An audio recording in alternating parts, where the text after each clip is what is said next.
Mabilang ang mga bituin sa langit.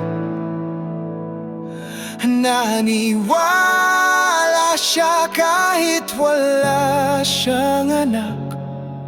Sa tabi niya sinabi ng Diyos, tumingin ka, ang iyong pamana ay nagsisimula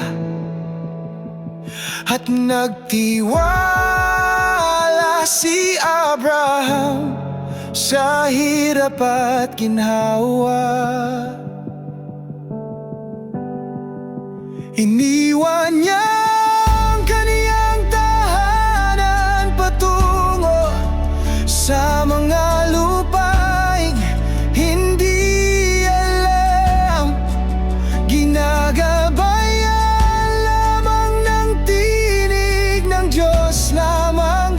Bawat hakbang niya kahit hindi niya makita ay isang lakad ng pananampalataya sa tadhana.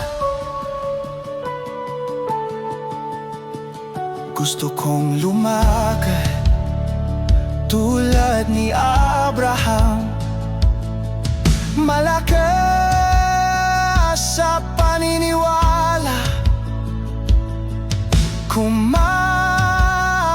sa salita kapag nyanig ng kalungkutan.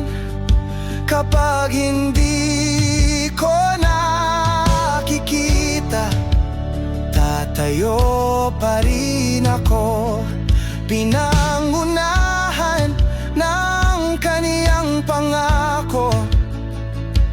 Hawak ang kaniyang kamay, pananampalataya tulad ng apoy, dalisay at dakila. Gawin mo akong tapat tulad ni